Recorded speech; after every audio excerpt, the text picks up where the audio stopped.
ہم میں سے اکثر لوگوں کی یہ رائے ہے کہ اگر ہماری صحت اچھی رہے گی تو ہم زیادہ دیر تک جئیں گے۔ یہ ایک نارمل بات ہے۔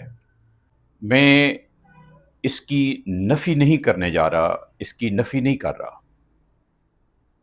لیکن میری رائے جزوی طور پر اس سے تھوڑی ہٹ کے ہے، اور وہ ہے کہ اگر آپ انسانیت کی خدمت کریں گے،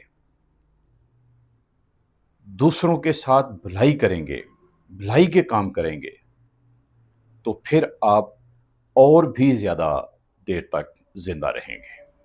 جب آپ جسمانی طور پر زندہ رہیں گے تب بھی آپ کے اندر جو بھلائی کا عنصر ہوگا، جو آپ بھلائی کرتے ہوں گے، یہ آپ کو مضبوط رکھے گا، یہ کردار آپ کے اندر ایک اطمینان پیدا کرے گا۔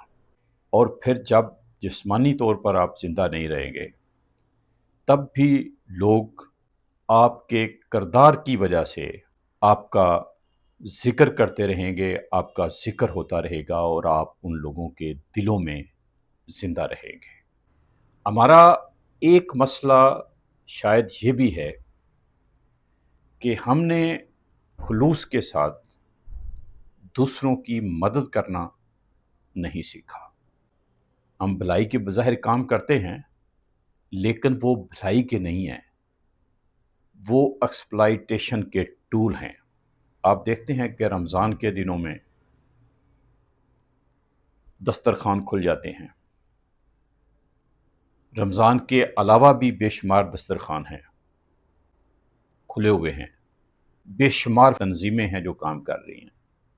دراصل ان میں فلاحی کام کرنے والے برائے نام ہیں، بہت ہی کم ہیں، زیادہ کا یہ کاروبار ہے، یہ بزنس ہے۔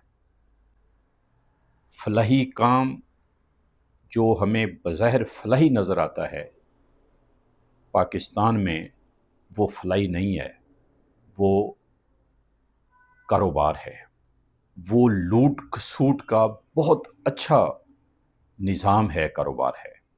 اس کے ذریعے لوگوں نے بہت پیسہ کمایا ہے۔